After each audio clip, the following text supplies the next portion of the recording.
Nucleus Properties Close Encounter, brought to you by Nucleus Properties. Nucleus Villas and Apartments, Kochi, Kottayam. Live life.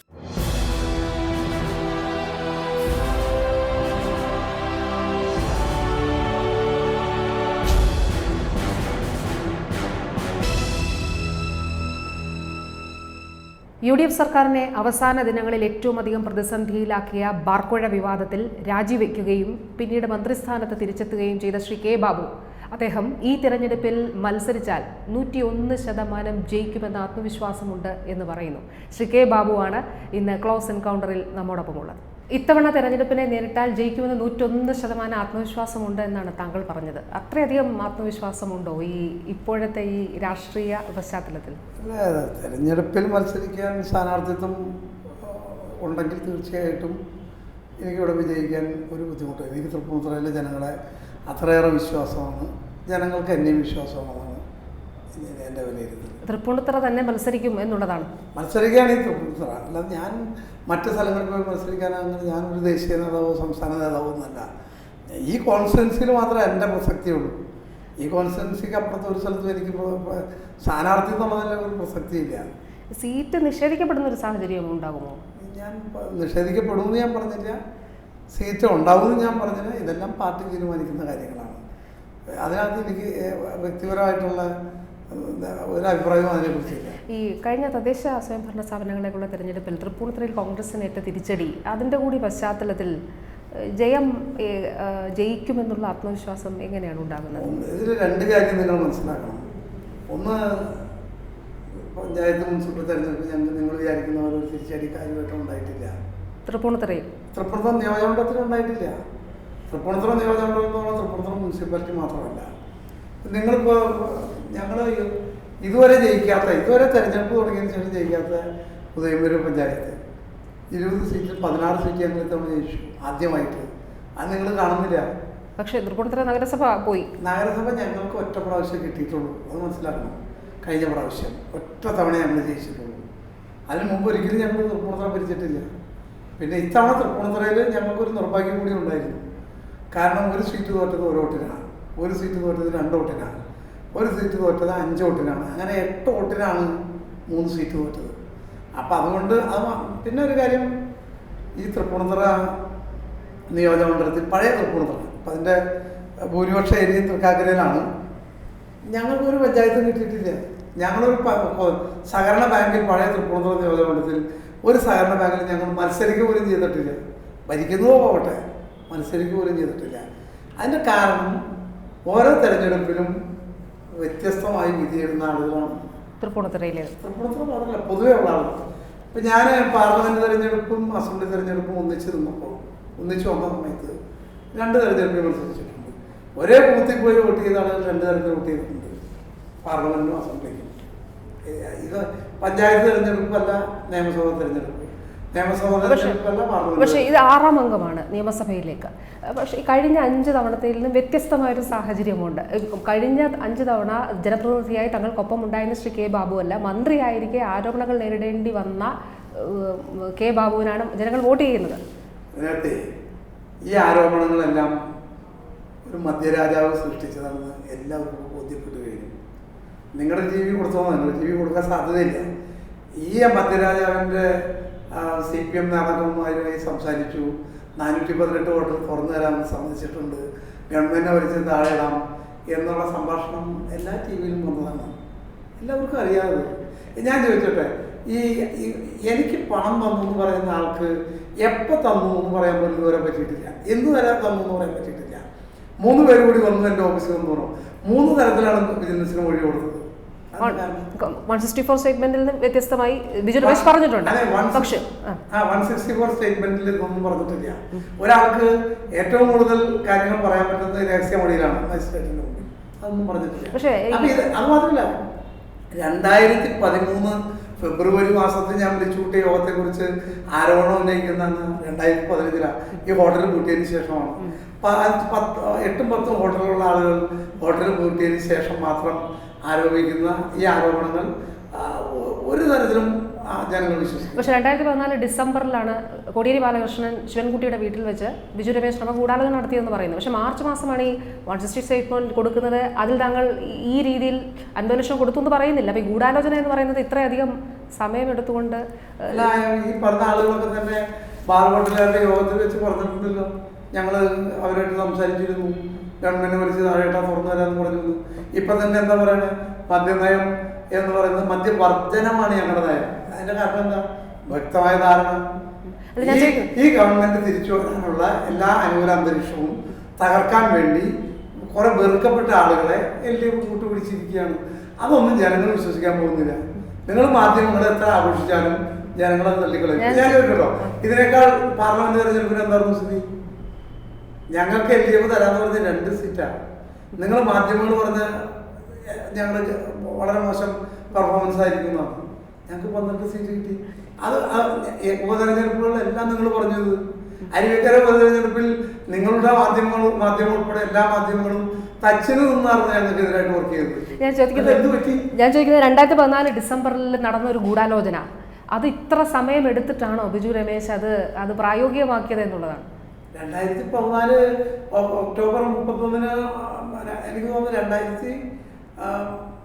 താങ്കൾ തന്നെ പറഞ്ഞതാണ് 2014 December 15-നോ 14-നോ ആണ്. 2014 December 15-നാണ് ആ ഗൂഢാലോചന നടന്നത്. അത് ഞാൻ പറഞ്ഞ പിന്നല്ലേ പുറത്തു വന്നത്, വേറെ ആരും പറഞ്ഞിട്ടില്ല. അല്ല, ഞാൻ ചോദിക്കുന്നത് അതിനുശേഷം ബിജു രമേശ് എത്രയോ നാളുകൾ കഴിഞ്ഞാണ് താങ്കളുടെ പേര് പുറത്ത് പറയുന്നത്. ആ ഹോട്ടലിൽ കൂട്ടിയതിന് ശേഷം എല്ലാ ദിവസവും 8-10 ലക്ഷം രൂപ വീട്ടിലേക്ക് കൊണ്ടുപോയവർക്ക് ഇപ്പൊ അത് ഇല്ലാതെ ആവുമ്പോൾ വലിയ ബുദ്ധിമുട്ടുണ്ടാവും. മനസ്സിലായില്ലേ? അതൊക്കെ ജനങ്ങൾക്ക് മനസ്സിലാവും. ഞാൻ ചോദിക്കുന്നത്, ഞാൻ 730 ബാർ ഹോട്ടലുകൾ പൂട്ടിയ ആളാണ്, തുറന്ന ആളല്ല. എന്നിട്ടും ഈ 1-2 പേരൊഴിച്ച് ഈ ഒരാളൊഴിച്ച് വേറെ ആരും എനിക്കെതിരായി ആരോടും. ഞാൻ ഒരു കാര്യം കൂടി ചോദിക്കാം. താങ്കൾ പറഞ്ഞൊരു കാര്യം, VM സുധീരൻ ഉൾപ്പെടെ പ്രായോഗികമായ സമീപനം ഈ ബാറുകൾ സ്വീകരിക്കണം എന്ന് പറഞ്ഞ മിനിസ്റ്ററാണ് ഇപ്പോൾ പറയുന്നത് ഞാൻ ഇത്രയും അധികം ബാറുകൾ പൂട്ടി എന്നുള്ളത്. അല്ല, ഞാൻ അന്ന് എനിക്ക് വ്യത്യസ്തമായ അഭിപ്രായം ഉണ്ടായിരുന്നു. ഒരു നയം തീരുമാനിച്ചു. ഞാൻ പറഞ്ഞില്ലേ, വ്യക്തിപരമായിട്ട് എൻ്റെ അഭിപ്രായങ്ങൾക്കല്ലല്ലോ പ്രസക്തി.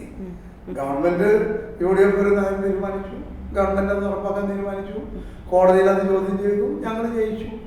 ഞങ്ങൾ പിന്നെ ഞാൻ ഒപ്പിട്ട ഓർഡർ തെറ്റാണെന്ന് ഞാൻ ഈ നികുതി വകുപ്പ് സെക്രട്ടറിയും ഈ മൊഴി നൽകിയിട്ടുണ്ട്. ഈ ബാർ ലൈസൻസ് ഫീ കുറയ്ക്കുന്നതുമായി ബന്ധപ്പെട്ട് ഒന്നും പറഞ്ഞിട്ടില്ല. 25 ലക്ഷം എന്നുള്ള ശുപാർശ ഭേദഗതി ചെയ്തുകൊണ്ട് 23 ലക്ഷം പ്രപ്പോസലാണ്.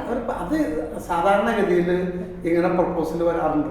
ആ പ്രപ്പോസൽ ഇതിനു മുമ്പ് പ്രപ്പോസൽ വന്നിട്ടുണ്ടല്ലോ, അന്നൊന്നും വർദ്ധിപ്പിച്ചിട്ടില്ലല്ലോ. എത്രയോ വർഷങ്ങൾ വർദ്ധിപ്പിക്കാതിരുന്നു. അത് മാത്രമല്ല, ഈ കേരളത്തിൽ ഒറ്റയടിക്ക് ഇത്രയും തുക വർദ്ധിപ്പിച്ചിട്ടില്ല ഒരിക്കലും. ഇതൊക്കെ ഒരുപാട് ചർച്ച ചെയ്തതാണ്. ആ വിഷയമൊന്നും ഇപ്പൊ ചർച്ച ചെയ്യേണ്ട കാര്യവുമില്ല. കാരണം ഇതൊക്കെ ഒരുപാട് ചർച്ച ചെയ്ത് കഴിഞ്ഞ കാര്യങ്ങളാണ്. ഈ രാജിവെച്ച ഒരു സന്ദർഭത്തെ കുറിച്ച് ചോദിച്ചോട്ടെ, ഈ VM സുധീരൻ എന്ന് പറഞ്ഞത് വളരെ ഗൗരവമായി കോടതി വിധി കാണുന്നു എന്നുള്ളതാണ്. ഇവിടെ ഉണ്ടായിരുന്നിട്ട് പോലും താങ്കൾ KPCC പ്രസിഡന്റുമായി രാജിവിഷയം സംസാരിച്ചില്ല. ഒരു സമ്മർദ്ദത്തിലാക്കിയുള്ള രാജിയായിരുന്നു വാസ്തവത്തിൽ അത്. പാർട്ടിയിലെ ഒരു വിഭാഗം. എന്തിനാണത്? അല്ല, അങ്ങനെ ഞാനിത് ആദ്യമായിട്ട് പറഞ്ഞതല്ലല്ലോ. എനിക്ക് തോന്നുന്നു 2015 മാർച്ച് 31 തിരുവനന്തപുരം PRD ചേംബർ നടത്തിയ യോഗത്തിൽ വെച്ച് തിരുവനന്തപുരത്തുള്ള മാധ്യമ പ്രവർത്തകരോട് പറഞ്ഞിട്ടുണ്ട്, എനിക്കെതിരായിട്ട് എന്തെങ്കിലും കേസ് വരണ്ട, ഗൗരവമായ പരാമർശം വന്നപ്പോഴും രാജിവെക്കുന്നല്ല, ഞാൻ സാങ്കേതികത്വം പറയില്ല എന്ന് പറഞ്ഞില്ല. അതുകൊണ്ട് തന്നെ നിങ്ങളുടെ മാധ്യമങ്ങളൊക്കെ സ്ക്രോൾ ചെയ്തപ്പോൾ ഞാൻ ഉടനെ രാജിവെച്ച് കൊടുത്തു. അതെന്റെ ഒരു ധാർമ്മികത. അന്ന് ഈ വിജിലൻസ് കോടതിയിൽ വിജിലൻസിന് പറ്റിയിട്ടുള്ള വീഴ്ച, വാസ്തവത്തിൽ കോടതി പറഞ്ഞത് വിജിലൻസിനെയാണ് കുറ്റപ്പെടുത്തിയത്. അതെ, മിനിസ്റ്ററിനേക്കാളും ഉപരിയായിട്ട് ഈ കേസിന്റെ മെറിറ്റിൽ പോകുന്നതിനേക്കാളുപരി വിജിലൻസിനെയാണ് കുറ്റപ്പെടുത്തിയത്. വിജിലൻസിന്റെ ഭാഗത്ത് വീഴ്ച ഉണ്ടായിട്ടുണ്ട്. വിജിലൻസിന്റെ ഭാഗത്ത് വീഴ്ച ഉണ്ടായെന്ന് എനിക്ക് പറയാൻ പറ്റില്ല. അത് ഇപ്പൊ എല്ലാ ദിവസവും മിനിസ്റ്റർ തന്നെ പറഞ്ഞല്ലോ ഇത് സംബന്ധിച്ച് വിജിലൻസ് അന്വേഷണം നടത്തിയതാണ്. നമ്മളിപ്പോ കോടതിയുടെ മുമ്പിൽ ഇരിക്കുന്ന കാര്യങ്ങളാണ്. ഞാൻ അതിനെ കുറിച്ച് ഇപ്പൊ പരാമർശിക്കുന്നത് ശരിയല്ല. അതിന്റെ മെറിറ്റിലേക്ക് പോകണ്ട. പക്ഷെ ഞാൻ ചോദിക്കുന്നത് ഞാൻ പറയട്ടെ, കോടതി നടപടികളെ കുറിച്ച് ഇപ്പോൾ ഞാൻ പറയുന്നത് ഉചിതമല്ല. കാരണം ഈ കേസുകളൊക്കെ കോടതിയുടെ മുമ്പിൽ ഇരിക്കുക. അതുകൊണ്ട് അത്തരം ചോദ്യം ദയവായി എന്നെ ഒഴിവാക്കുക. ഉത്തരമുണ്ടെങ്കിൽ എന്നെ ഒഴിവാക്കുക. ഉത്തരമുണ്ടെങ്കിൽ എന്നെ ദയവായി ഒഴിവാക്കുക. കാരണം എന്റെ പേരുള്ള കേസുകളൊക്കെ കോടതികളുടെ മുമ്പിലൊക്കെ ഇരിക്കുകയാണ്. ഞാനപ്പോ അതിനെ കുറിച്ചൊന്നും ഇപ്പൊ ഒരു മറുപടി പറഞ്ഞ് അല്ല. ഒരു കാര്യം മിനിസ്റ്റർ, ഈ വിജിലൻസ് ഇക്കാര്യം അന്വേഷിച്ച് ഇത് തെളിവുകളില്ല എന്ന് പറഞ്ഞതാണ്. പക്ഷെ അന്ന് കോടതിയിൽ കൂടുതൽ സമയം വേണമെന്ന് വിജിലൻസ് ആവശ്യപ്പെട്ടു. അത് ഒഴിവാക്കാമായിരുന്നു. അന്നത്തെ കോടതിയുടെ ആ രീതിയിലുള്ള പരാമർശങ്ങൾ ഒഴിവാക്കാമായിരുന്നു വിജിലൻസിന്. പക്ഷേ അതുണ്ടായില്ല. ഞാൻ ഇതിനെക്കുറിച്ചൊക്കെ ഇതിനു മുമ്പ് ചർച്ച ചെയ്തിട്ടുള്ളതാണ്. ഈ ഘട്ടത്തിൽ കോടതികളുടെ മുമ്പിൽ കേസ് ഇരിക്കുന്നത് കൊണ്ട് കേസുമായി ബന്ധപ്പെട്ട കാര്യങ്ങൾ ഇപ്പോൾ സംസാരിക്കുന്നത് ആശാസ്യമല്ലെന്ന്. പക്ഷേ താങ്കൾക്കൊപ്പം കോൺഗ്രസിലുള്ള ഉദ്ദേശിക്കുന്നില്ല. എ വിഭാഗത്തിന്, ഞാൻ പറയട്ടെ, എ വിഭാഗത്തിന് ഈ അതൃപ്തി ഉണ്ട്. ഇതിനകത്ത് താങ്കൾക്കുണ്ട്, ഉമ്മൻചാണ്ടിക്കുണ്ട്, തിരുവഞ്ചൂർ രാധാകൃഷ്ണനുണ്ട്. ഇതിനകത്തെ ഞങ്ങൾക്ക് അങ്ങനെയുള്ള വലിയ അഭിപ്രായ വ്യത്യാസമൊന്നും ഇല്ല. ഞങ്ങൾ എന്തെങ്കിലും ഇനി ഏതെങ്കിലും കാലത്ത് ഉണ്ടായിട്ടുണ്ടെങ്കിൽ തന്നെ ഞങ്ങൾ ഒറ്റക്കെട്ടായി മുന്നോട്ട് പോകാൻ തീരുമാനിച്ചിരിക്കുക. ഇനി നിങ്ങൾ ചോദ്യം ചോദിച്ചാൽ ഉത്തരം പറഞ്ഞ് ഞങ്ങളെ ഭിന്നിപ്പിക്കണ്ട. ഞങ്ങൾ തമ്മിലൊരു പ്രത്യേകിച്ച് ആഭ്യന്തരമന്ത്രിയും ഞാനും തമ്മിൽ ഒരു അഭിപ്രായ വ്യത്യാസമില്ല. വളരെ ആഭ്യന്തരമന്ത്രിയുമായ ഒരു അഭിപ്രായ വ്യത്യാസമില്ല. പക്ഷെ ഞാൻ വിജിലൻസിനെ സംബന്ധിച്ചാണ്, വിജിലൻസിലെ ഉദ്യോഗസ്ഥന്മാരുടെ നടപടിക്രമങ്ങളെ കുറിച്ച് അവരെന്തെങ്കിലും ന്യായം കണ്ടു കാണും ആ കാര്യങ്ങളൊക്കെ, അല്ലെങ്കിൽ അതിന് മുൻകാല കീഴ്വഴക്കൊക്കെ വെച്ചിട്ടായിരിക്കും അവർ ചെയ്തിട്ടുള്ളത്. ഇത് അവരെയൊന്നും കുറ്റപ്പെടുത്തേണ്ട കാര്യമില്ല. കളങ്കിതർ മാറി നിൽക്കണം എന്നൊരു അഭിപ്രായം UDF കൺവീനർ പറയുകയുണ്ട്. ഈ കളങ്കിതർ എന്ന് പറയുമ്പോൾ അതിൽ ആരൊക്കെ ഉൾപ്പെടും? അത് അദ്ദേഹത്തോട് തന്നെ ചോദിക്കുന്നതാണ് ഉചിതം. ഏതായാലും എൻ്റെ പേരിലൊരു കേസും ഇല്ല. ഇന്ത്യയിൽ ഉള്ള ഒരു കോടതിയിലും എൻ്റെ പേരിൽ കേസില്ല. എൻ്റെ പേരിലുണ്ടായ ആക്ഷേപത്തെക്കുറിച്ച് 2 ഘട്ടങ്ങളിൽ അന്വേഷിച്ചത് വിജിലൻസ് റിപ്പോർട്ട് വന്നു. ആ 2 ഘട്ടത്തിലും യാതൊരു തെളിവും കണ്ടെത്താൻ ഇതുവരെ സാധിച്ചിട്ടില്ല. സ്വാഭാവികമായി ആരോപണ വിധേയരാണല്ലോ കളങ്കിതർ എന്ന് പറയുന്നത്. അതെ, ഇന്നത്തെ സാഹചര്യത്തിൽ കേരളത്തിൽ പ്രത്യേകിച്ച് ആരോപണം ആരെ കുറിച്ച് ഉന്നയിക്കാവുന്ന ഒരു സാഹചര്യമുണ്ട്. എത്ര സത്യസന്ധമായി നമ്മൾ പ്രവർത്തിച്ചാലും ആരെ കുറിച്ച് ആരെങ്കിലും എന്തെങ്കിലും വിളിച്ചു പറഞ്ഞാൽ പോരെ. അതുകൊണ്ട് അതൊന്നും അതിൻ്റെ മുഖവിലക്ക് എടുക്കേണ്ട കാര്യമില്ല. അദ്ദേഹം അങ്ങനെ ഉദ്ദേശിച്ച് പറഞ്ഞതല്ലാന്ന് പിന്നീട് അദ്ദേഹം മാധ്യമങ്ങളോട് പറയുകയും ചെയ്തു. ഞാൻ പറഞ്ഞ ആളുകൾ നിഷേധിച്ച സാഹചര്യത്തിൽ പിന്നെ ഇനി അതിനെ കുറിച്ച് ചർച്ച ചെയ്യുന്നുണ്ടോ? രമേശ് ചെന്നിത്തല പറഞ്ഞത് ഹൈക്കമാൻഡ് തീരുമാനിക്കും കളങ്കിതർ മത്സരിക്കണോ എന്നുള്ളത്. അത് അദ്ദേഹത്തോട് ചോദിക്കും. ഞാൻ ഹൈക്കമാൻഡുമായിട്ട് ബന്ധപ്പെടുന്നതാണല്ല. ഹൈക്കമാൻഡുമായിട്ട് കേരളത്തിൽ ഇപ്പോൾ ബന്ധപ്പെട്ടുകൊണ്ടിരിക്കുന്ന ആളുകൾ എന്ന് പറഞ്ഞാൽ അത് മുഖ്യമന്ത്രി, KPC പ്രസിഡന്റ്, ആഭ്യന്തരമന്ത്രി. ഞാൻ ഹൈക്കമാൻഡുമായിട്ട് ഒരു തരത്തിലും ബന്ധമുള്ള ആളല്ല. ഞാനിവിടെയൊക്കെ എന്നെ ഏൽപ്പിച്ച് ജോലി നടക്കുന്ന ഒരു സാധാരണ കോൺഗ്രസ് പ്രവർത്തകൻ മന്ത്രിയാണെങ്കിലും പാർട്ടിയിൽ എനിക്കൊരു സാധനമില്ല. അവിടെ ഹൈക്കമാൻഡായിട്ടൊന്നും എനിക്കൊരു ബന്ധമില്ല. പക്ഷേ പാർട്ടിയിലെ ഒരു നേതാവ് പറയുന്നു, മിനിസ്റ്റർ എന്ത് പറയുന്നു, ഈ പാർട്ടിയെ സംബന്ധിച്ചാണല്ലോ അദ്ദേഹം പറഞ്ഞത്, ഹൈക്കമാൻഡ് പറയും. അങ്ങനെ കളങ്കിതർ ഉണ്ടോ പാർട്ടിയിൽ? പാർട്ടിയിൽ ഏത് നേതാവ്? രമേശ് ചെന്നിത്തല. രമേശ് ചെന്നിത്തല അങ്ങനെ പറയുമെന്ന് എനിക്ക് തോന്നുന്നില്ല. അല്ല, കളങ്കിതർ ഉണ്ടോ പാർട്ടിയിൽ? കളങ്കിതർ ഇപ്പം ആരെങ്കിലും ഇപ്പോൾ ഈ ഒരു മധ്യരാജാവ് ആരോപണം ഉന്നയിച്ചു, അല്ലെങ്കിൽ വേറെ ആരെങ്കിലും തൽപര കക്ഷികൾ ആരോപണം ഉന്നയിച്ചു, അതിൻ്റെ പേര് കളങ്കിതരാവണമെങ്കിൽ അങ്ങനെ ആരെങ്കിലും പറയാമല്ലോ. CPM കളങ്കിതരില്ലേ? എത്രയോ പേരുണ്ട് അങ്ങനെയാണെങ്കിൽ. പക്ഷേ രമേശ് ചെന്നിത്തല പറഞ്ഞത് കോൺഗ്രസ് പാർട്ടിയെ കുറിച്ചും അതിന്റെ നേതാക്കളെ കുറിച്ചും പറഞ്ഞ സാഹചര്യം അദ്ദേഹത്തോട് തന്നെയാണ് ചോദിക്കുന്നത്. ഞാൻ അങ്ങനെയാണെങ്കിൽ ഇത് എല്ലാവർക്കും ബാധകമാണ്. ആർക്കാ ബാധകമല്ലാത്തത്? എല്ലാവർക്കും എതിരെ ആരോപണങ്ങൾ ഉണ്ടായിട്ടുണ്ട്. ഇത് ആരാ ഉന്നയിക്കുന്നത്? രമേശ് ചെന്നിത്തലയ്ക്കെതിരെയും ബിജു രമേശ് പറഞ്ഞു. ഞാൻ ചോദിക്കുന്നത് കേരളത്തിൽ ഇപ്പൊ ഉള്ളൊരു പ്രവണത എന്താ? UDFനെതിരായ ആരോപണം ഉന്നയിക്കുക. അതിപ്പോൾ ആളുകൾക്ക് ഇതൊക്കെ മനസ്സിലായി തുടങ്ങി. പ്രത്യേകിച്ച് നിങ്ങളൊക്കെ നടത്തുന്ന ഈ തെറ്റായ മാധ്യമ പ്രവർത്തനത്തെ കുറിച്ച് ആളുകൾക്ക് നല്ല വിലയിരുത്തലുണ്ട്. ഞാൻ ചോദിക്കുന്നത് നിങ്ങളുടെ മാധ്യമങ്ങളിൽ കൂടെ പറഞ്ഞ വാർത്ത ജനങ്ങൾ വിശ്വസിക്കരുത്. ഞങ്ങൾ പാർലമെന്റ് തെരഞ്ഞെടുപ്പ് ജയിക്കില്ലായിരുന്നു, അരുവിക്കര തെരഞ്ഞെടുപ്പ് ജയിക്കില്ലായിരുന്നു. അരുവിക്കര തെരഞ്ഞെടുപ്പ് ഞങ്ങളെ തോൽപ്പിക്കണമെന്ന് എന്തൊരു വാശിയായിരുന്നു നിങ്ങൾക്കെല്ലാം. എന്നിട്ട് എന്താ ഉണ്ടായേ? ആളുകൾക്ക് ഇതൊക്കെ അറിയാമോ? മിസ്റ്റർ, ഞാൻ ചോദിക്കുന്നത്, ഈ ആരോപണ വിധേയർ എല്ലാവരും ആരോപണ വിധേയരാണ്. രമേശ് ചെന്നിത്തല, ശിവകുമാർ, എല്ലാവരും ആരോപണ വിധേയരാണ്. ഞാൻ പറയട്ടെ, ആരോപണ വിധേയരെന്ന് പറഞ്ഞാൽ എന്തെങ്കിലും തരത്തിൽ എന്തെങ്കിലും കേസ് പെടുകയോ അല്ലെങ്കിൽ കേസ് വേണ്ട, എന്തെങ്കിലും അന്വേഷണത്തിൽ എന്തെങ്കിലും നമ്മൾ പറയാം തുമ്പ് കണ്ടെത്തുകയോ ഒക്കെ ചെയ്താൽ തർക്കമില്ല. ഇതൊരു മധ്യരാജാവ് ആരോപണം ഉന്നയിക്കുക, അപ്പൊ തന്നെ ആരോപണ വിധേയരാണെന്ന് സ്വയം അംഗീകരിക്കുക. ഒരു മന്ത്രി പറഞ്ഞിട്ടാണ് മിനിസ്റ്ററുടെ പേര് പറഞ്ഞതെന്ന് ബിജു രമേശ് പറഞ്ഞു. ആ മന്ത്രി ആരാണ്? അത് ആണത്തം ഉണ്ടെങ്കിൽ ബിജു രമേശ് അത് വെളിപ്പെടുത്തണം. അതല്ലേ വേണ്ടത്. അങ്ങനെ വിശ്വസിക്കുന്നില്ല മിനിസ്റ്റർ? അല്ല, ഞാൻ പറഞ്ഞത് ഈ പറയുന്ന ആൾക്ക് ഞങ്ങളുടെ ഇടയിൽ ഭിന്നിപ്പുണ്ടാക്കാൻ വേണ്ടി പറഞ്ഞതാകാം. അദ്ദേഹം ഇപ്പോ CPMന്റെ ഒരു എന്താ പറയുന്നത് ഈ വീടിന്റെ നാഥൻ എന്നൊക്കെ എഴുതി വെച്ച പോലെ AK സെന്ററിൽ എഴുതി വെക്കേണ്ട ഒരു കഥാപാത്രമായി മാറിയല്ലോ. അദ്ദേഹം വെളിപ്പെടുത്തിട്ട് ആരാ പറഞ്ഞത്? അദ്ദേഹം എന്താ പറയാത്തത്? അങ്ങനെയാണെങ്കിൽ അദ്ദേഹത്തിനത് വെളിപ്പെടുത്താമല്ലോ. അദ്ദേഹം വെളിപ്പെടുത്തട്ടെ, അപ്പൊ ഞാൻ പറയാം. ഈ തെരഞ്ഞെടുപ്പിൽ കോൺഗ്രസിനെ ആരായിരിക്കും നയിക്കുക? കോൺഗ്രസിലെ മുഖ്യമന്ത്രിയെ മുൻകൂട്ടി തീരുമാനിക്കുന്ന ഒരു കീഴ്വഴക്കം. പക്ഷെ ഒരു നായകനുണ്ടാവും. അല്ല, നായകൻ കഴിഞ്ഞ തെരഞ്ഞെടുപ്പിൽ ഉമ്മൻചാണ്ടി, അതിന് കെ ആന്റണി, കെ കരുണാകരൻ, ഇങ്ങനെ ഒരു പാരമ്പര്യമുണ്ട്. തിരിച്ചറിയാണ് CPM-ന്റെ നായകനാണ്. CPM-ന്റെ ഞാൻ ചോദിച്ചു. തിരിച്ചു ചോദിക്കാം, CPM-ന്റെ നായകനാണ്. ഞാൻ CPM-ൽ പെടുന്ന ഒരാളല്ല. അല്ല, എന്നാലും ഒരു മാധ്യമ പ്രവർത്തകയാണല്ലോ, കേരളത്തിലെ രാഷ്ട്രീയം നിരീക്ഷിക്കുന്നുണ്ടല്ലോ. ഇപ്പൊ CPM-ന്റെ നേതൃത്വം ആർക്കായിരിക്കും? അതിന് ചർച്ചകൾക്കായിട്ട് ഡൽഹി പോയിട്ടുണ്ട്. അത് നമ്മുടെ വിഷയമല്ല. ഞാൻ ചോദിക്കാം. ഞാൻ പറഞ്ഞതേ, അപ്പോ ഞങ്ങളുടെ പാർട്ടിയുടെ ഒരു കൂട്ടായ നേതൃത്വമാണ് പറഞ്ഞത്.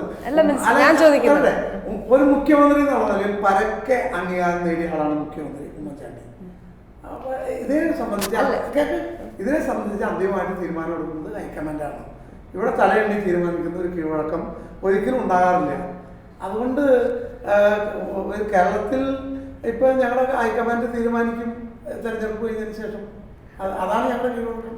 അതാണ്. പക്ഷേ ഈ മുന്നിൽ നിന്ന് നയിക്കുന്നത് ആരെന്ന ചോദ്യമുണ്ടല്ലോ മിനിസ്റ്റർ. മുന്നിൽ നിന്ന് മുഖ്യമന്ത്രി നയിക്കും, KPC പ്രസിഡന്റ് നയിക്കും, രമേശ് ചെന്നിത്തല നയിക്കും, അതിന്റെ മുകളിൽ AK ആന്റണി നയിക്കും, അതിന്റെ മുകളിൽ ശ്രീമതി സോണിയാഗാന്ധി, ശ്രീ രാഹുൽ ഗാന്ധി. ഈ വിഭാഗം അല്ലെങ്കിൽ രമേശ് ചെന്നിത്തല ഹൈക്കമാൻഡോട് പറഞ്ഞൊരു കാര്യമുണ്ട് എന്ന്. ഈ ഉമ്മൻചാണ്ടിയെ മുന്നിൽ നിർത്തിക്കൊണ്ട് മുഖ്യമന്ത്രി സ്ഥാനാർത്ഥിയായി നിർത്തിക്കൊണ്ട് ഒരു തെരഞ്ഞെടുപ്പിനെ നേരിട്ടാൽ തിരിച്ചടി ഉണ്ടാവും. അങ്ങനെ ഹൈക്കമാൻഡ് എന്ന് പറഞ്ഞു വീണോട്. അതാണ് ഞാൻ മിനിസ്റ്ററോട് അതുകൊണ്ട് 3 പേർ സംസാരം കേട്ടാൽ വീണയും കൂടി ആ ചർച്ചയിൽ അങ്ങനെ ഉണ്ടായിട്ടില്ല. പിന്നെ എന്തുകൊണ്ടാണ് മിനിസ്റ്റർ ആര് നയിക്കും എന്നുള്ളത് ഇപ്പോൾ പറയില്ല? 3 പേർ കൂടി നയിക്കുമെന്ന് പറയുന്നു. ഞങ്ങളെ സംബന്ധിച്ചിടത്തോളം ഞാൻ പറഞ്ഞില്ലേ, CPM-ന്റെ ആരാ നയിക്കണേ? പിന്നെ ശ്രീ കോടിയേരി ബാലകൃഷ്ണനും ശ്രീ പിണറായി വിജയനും ഡൽഹിക്ക് പോയിരിക്കാണല്ലോ ഹൈക്കമാൻഡോട് ചർച്ച നടത്താൻ. അവരുടെയും പ്രശ്നം ഇതുണ്ടല്ലോ. അപ്പൊ ഞങ്ങൾ വിശ്വസിക്കുന്നു ഞങ്ങളുടെ എല്ലാ നേതാക്കന്മാരും കൂടി കൂട്ടായി നയിച്ചാൽ ഞങ്ങൾക്ക്. ഞാൻ ചോദിക്കുന്നത്, ഈ മുൻ തെരഞ്ഞെടുപ്പുകളിൽ നിന്ന് എന്തുകൊണ്ടാണ് ഇപ്പോൾ വ്യത്യസ്തമായ ഒരു സ്ഥിതി? കഴിഞ്ഞ തവണ ഉമ്മൻചാണ്ടി നയിച്ചു, AK ആന്റണിയുടെ കാലത്ത് അദ്ദേഹം നയിച്ചു, അതിനു മുമ്പ് കരുണാകരൻ നയിച്ചു, KPCC പ്രസിഡന്റായി. അന്ന് ഉമ്മൻചാണ്ടി പ്രതിപക്ഷ നേതാവാണ്, സ്വാഭാവികമായിട്ടും പ്രതിപക്ഷ നേതാവ്. അദ്ദേഹം മുഖ്യമന്ത്രിയാണ്. അതെ, അത് മുഖ്യമന്ത്രി അല്ലാന്ന് ആര് പറഞ്ഞു? അദ്ദേഹത്തെ മാറ്റി നിർത്തുന്ന സാഹചര്യം എങ്ങനെ ഉണ്ടാവുന്നു? ആര് പറഞ്ഞു മാറ്റി നിർത്തുന്നു? നിങ്ങൾക്ക് എവിടെ നിന്ന് കിട്ടിയ വിവരം? ജന്മ വിവരങ്ങൾ പറഞ്ഞാൽ മതിയോ? മുഖ്യമന്ത്രി ഉമ്മൻചാണ്ടിയെ മാറ്റി നിർത്തുന്ന UDF-ന് വീണ്ടും ഭരണം കിട്ടുകയാണെങ്കിൽ, ഈ UDF അവകാശപ്പെടുന്നത് പോലെ ഭരണ തുടർച്ച കിട്ടുകയാണെങ്കിൽ മുഖ്യമന്ത്രി ഉമ്മൻചാണ്ടി തന്നെ ആയിരിക്കുമോ? അത് ഹൈക്കമാൻഡ് തീരുമാനിക്കുന്നത് ഞാൻ പറഞ്ഞല്ലോ. ഞാനിപ്പോ തീരുമാനിക്കുന്നത് ശരിയാണോ? അതിനെ കുറിച്ച് ഞാൻ കേൾക്കുന്നില്ല. തെരഞ്ഞെടുപ്പ് പ്രഖ്യാപിച്ചിട്ട് പോലും അതിന് മുമ്പ് മുഖ്യമന്ത്രി തീരുമാനിക്കണം. താങ്കൾ തീരുമാനിക്കേണ്ട. പക്ഷേ കേരളത്തിൽ മുഖ്യമന്ത്രിയാവാൻ ഉമ്മൻചാണ്ടി യോഗ്യനാണ്, രമേശ് ചെന്നിത്തല യോഗ്യനാണ്, സുധീരൻ യോഗ്യനാണ്, KPC പ്രസിഡന്റ്. ഞങ്ങൾക്ക് ഒരുപാട് നേതാക്കന്മാർ, ഞാൻ പറഞ്ഞു, ഞങ്ങൾക്ക് ഒരുപാട് നേതാക്കന്മാരുണ്ട് മുഖ്യമന്ത്രിയുമായി യോഗ്യത ഉള്ളവര്. അതിനൊപ്പം തന്നെ മുഖ്യമന്ത്രി എന്ന് പറഞ്ഞാൽ ഉമ്മൻചാണ്ടിയുടെ ഒരു മുഖ്യമന്ത്രി എന്നുള്ളതിന് അംഗീകാരം വളരെ കൂടുതലുണ്ട്. ഞാൻ ചോദിക്കുന്നത്, ഈ വികസനത്തെ ഈ സർക്കാർ ചെയ്ത വികസനങ്ങളെ മുൻനിർത്തി തെരഞ്ഞെടുപ്പിനെ നേരിടുമെന്ന് പറയുമ്പോൾ വികസന നായകനായി നിന്ന മുഖ്യമന്ത്രി ഉമ്മൻചാണ്ടിയെ അല്ല 3 പേർ ചേർന്ന് ഈ തെരഞ്ഞെടുപ്പിൽ പാർട്ടി നയിക്കുമെന്ന് പറയുന്നത് എങ്ങനെയാണ്? മുഖ്യമന്ത്രി എന്നുള്ളതിൽ ഉമ്മൻചാണ്ടി ജനങ്ങളുടെ പ്രീതി അംഗീകാരം നേടിയ നേതാവ് തന്നെയാണ്. ഒരു സംശയവുമില്ല, അതിനെക്കുറിച്ചൊന്നും ഒരു സംശയവുമില്ല. മുഖ്യമന്ത്രി എന്നുള്ള നിലയിൽ ജനങ്ങളുടെ ഇടയിൽ വളരെ കൂടുതൽ അംഗീകാരം നേടാൻ സാധിച്ച ഇപ്പൊ മുൻപത്തെ തൊട്ട് മുമ്പ് മുഖ്യമന്ത്രി ഉണ്ടായിരുന്നു, അതുപോലെയാണ് ഇപ്പോഴത്തെ മുഖ്യമന്ത്രി അല്ലല്ലോ. അല്ല, ഞാൻ ചോദിക്കുന്നില്ല. വികസനത്തിന്റെ കാര്യത്തിലായാലും ക്ഷേമ പദ്ധതിയുടെ കാര്യത്തിലായാലും ജനങ്ങളുമായിട്ടുള്ള ബന്ധത്തിന്റെ കാര്യത്തിലായാലും മുൻ മുഖ്യമന്ത്രി ഇപ്പോഴത്തെ മുഖ്യമന്ത്രി തമ്മിൽ എന്തെങ്കിലും കമ്പാരിസൺ ഉണ്ടോ? അതുകൊണ്ട് ഇപ്പോഴത്തെ മുഖ്യമന്ത്രി ജനങ്ങളുടെ പൂർണ്ണമായ അംഗീകാരം നേടിയ ഒരാളാണ്.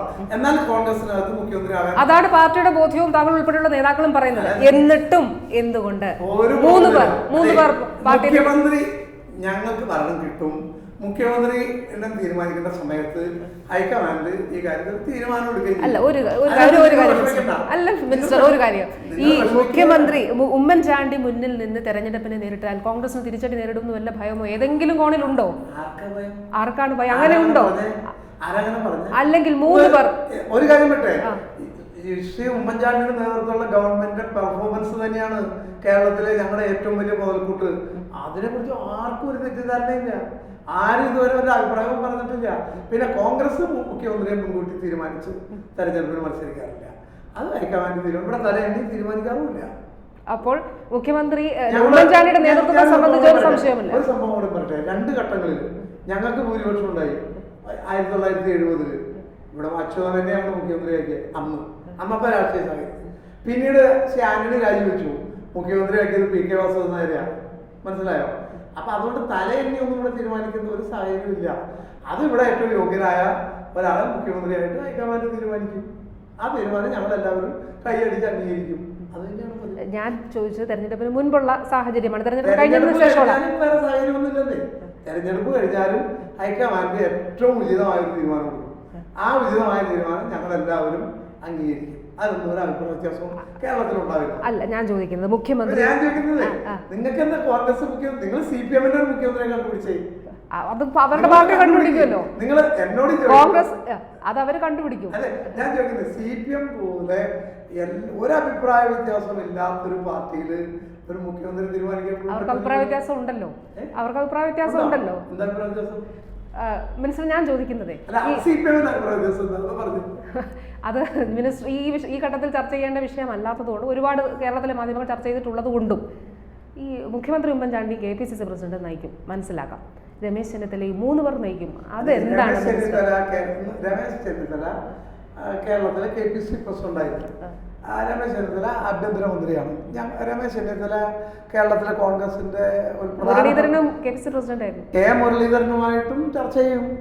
ഈ ഒന്നുമല്ലാതെ ഞാനുമായിട്ട് പോലും ചർച്ച ചെയ്യാറുണ്ട്. പിന്നെ എല്ലാവരുമായിട്ടും ചർച്ച ചെയ്ത് ഇവിടെ ഒരു അഭിപ്രായ വ്യത്യാസമില്ല. ഞങ്ങൾക്ക് ഒരേ ഒരു ലക്ഷ്യമുള്ളൂ, ഭരണ തുടർച്ച നേടണം. അതിൻ്റെ കാരണം ഞങ്ങൾ കേരളത്തിൽ ഒരുപാട് പദ്ധതികൾ നടപ്പാക്കിയിട്ടുണ്ട്, ഒരുപാട് ക്ഷേമ പദ്ധതികൾ നടപ്പിലാക്കിയിട്ടുണ്ട്. അത് തുടർന്ന് മുന്നോട്ട് കൊണ്ടുപോകാനുള്ള അംഗീകാരം തീർച്ചയായിട്ടും ഞങ്ങൾക്ക് അവകാശപ്പെട്ടതാണ്.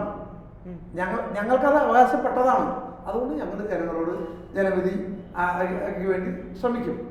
മിസ്റ്റർ, ഈ തദ്ദേശ ഭരണ തെരഞ്ഞെടുപ്പിൽ കോൺഗ്രസിന് തിരിച്ചടി ഏറ്റിട്ടില്ല സംസ്ഥാന വ്യാപകമായി എന്ന് പറയുമ്പോൾ AK ആന്റണി പറഞ്ഞത് തദ്ദേശ തെരഞ്ഞെടുപ്പിൽ കോൺഗ്രസിനേറ്റ തിരിച്ചടി നേതാക്കളുടെ അമിത ആത്മവിശ്വാസവും അഹങ്കാരവും മൂലമാണ് എന്ന് അദ്ദേഹം പറയുകയുണ്ടായി. AK ആന്റണി പറഞ്ഞതിനകത്ത് ഒരു തെറ്റുമില്ല. ഞങ്ങൾക്ക് ഈ അരുവിക്കര തെരഞ്ഞെടുപ്പ് കൂടി കഴിഞ്ഞപ്പോൾ ഞങ്ങൾക്കൊരു ഓവർ കോൺഫിഡൻസ് ഉണ്ടായി. അത് മാത്രമല്ല BJP പോലുള്ള കക്ഷികളെ ഞങ്ങൾ ശരിയായ രൂപത്തിൽ വിലയിരുത്തിയുമില്ല. അല്ലാതെ ഞങ്ങൾ അവരോട് മൃദു സമീപനം സ്വീകരിച്ചൊന്നുമല്ല ശരി. ഞങ്ങൾ അവരെ വിലയിരുത്തിയില്ല ശരിയായ രീതിയിൽ. അത് CPM വിലയിരുത്തിയിട്ടില്ല. കാരണം അത് CPM-ന്റെ എത്രയോ കോട്ടകൾ വളർന്നുപോയി, എത്രയോ പ്രഗത്ഭന്മാർ തെറിച്ചു വീണു. ഞങ്ങൾക്കും പറ്റി ആ കാര്യത്തിൽ, CPM-നും പറ്റി. പക്ഷെ ഒരു കാര്യമുണ്ട്, പഴയ BJP അല്ല, ഒരു തെറ്റിദ്ധാരണയും വേണ്ട.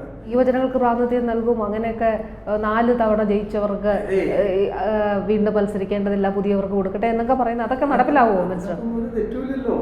കാരണം യുവജനങ്ങൾക്ക് മത്സരിക്കും. ഞങ്ങൾ 82 സീറ്റ് കഴിഞ്ഞ മത്സരിച്ചു. ഞങ്ങൾക്ക് സിറ്റിംഗ് സീറ്റ് എത്രയാണ്? 39. ബാക്കി 43 സീറ്റ് കിടക്കല്ലേ യുവജനങ്ങൾക്കും പുതുമുഖങ്ങൾക്കും കൊടുക്കാൻ. അതിനെന്താ പ്രശ്നം? പിന്നെ ഞാൻ എൻ്റെ കാര്യം ഉദ്ദേശിച്ചാണ് പറഞ്ഞെങ്കിൽ ഞാൻ പറയും, ഞാൻ ആദ്യം മത്സരിച്ചത് LDF കൺവീനറായിട്ടാണ്. LDF കൺവീനറോട് നിൽക്കാൻ കാരണം അവരുടെ ഏറ്റവും വലിയ ഉരുക്കുകോട്ടയായതുകൊണ്ടാണ്. അന്ന് തന്നെ മാധ്യമങ്ങൾ വിശേഷിച്ച് ജയൻ കില്ലറായിട്ടാണ്. മനസ്സിലായോ? എനിക്ക് തളികയിൽ വെച്ച് കോൺഗ്രസ് ഒരു 10-15,000 വോട്ട് ജയിക്കുന്ന ഒരു സീറ്റ് തന്നതല്ല. മനസ്സിലായോ? മത്സരിച്ച് ഞാൻ കഠിനാധ്വാനം ചെയ്ത്, ഇവിടുത്തെ കോൺഗ്രസ് പ്രവർത്തകരും ഇവിടെ കഠിനാധ്വാനം, ഇവിടുത്തെ ജനങ്ങളുടെ പ്രാർത്ഥന, ഉള്ളുരുകിയുള്ള പ്രാർത്ഥന, അങ്ങനെ ജയിച്ചു വന്ന ആളാണ്. മുൻ തവണകളിൽ തെരഞ്ഞെടുപ്പിൽ നേരിടുമ്പോൾ വീട്ടിലുള്ള ഒരു അംഗത്തെ പോലെയാണ് തൃപ്പൂണിത്തുറക്കാർക്ക് ശ്രീ ബാബു. ഞാൻ ചോദിക്കുന്നത് ഈ ആരോപണങ്ങൾ അത് പ്രതിച്ഛായയ്ക്ക് മങ്ങൽ ഏൽപ്പിച്ചിട്ടുണ്ടോ? അതെ, നിങ്ങൾ പുറത്തു നോക്കുന്നവർക്ക് മനസ്സിലാവില്ല. നിങ്ങൾ ഇവിടെ വീടുകളിൽ ഇരിക്കുന്ന ആളുകളോട് ചോദിച്ചാൽ മനസ്സിലാവും. ഇവിടെ ഞാൻ എൻ്റെ അകവും പുറവും അറിയാവുന്ന ആളുകളാണ് ഈ തൃപ്പൂണിത്തുറയിലെ ആളുകൾ. ഞാൻ അങ്ങനെ ഒരു തെറ്റ് ചെയ്തിട്ടില്ല എന്നുള്ളത് അവർക്ക് എല്ലാവർക്കും ബോധ്യമുണ്ട്. ഇത് CPM-ന്റെ ജില്ലാ സെക്രട്ടറി ഇവിടെ മത്സരിക്കാൻ പോകുന്നതിൻ്റെ പേരിലും കേരളത്തിലെ UDF-ന് വിജയിക്കാവുന്ന ഒരു പശ്ചാത്തലം വളർന്നു വന്ന സാഹചര്യത്തിൽ UDF-നെ തകർക്കാൻ വേണ്ടി നടത്തിയൊരു ഗൂഢാലോചനയുടെ ഭാഗമാണ്. ജനങ്ങൾ ഇതൊക്കെ നിങ്ങൾക്ക് തെരഞ്ഞെടുപ്പ് കഴിയുമ്പോൾ നമുക്ക് കാണാം. വളരെ നന്ദി, ആശംസ. Thank you.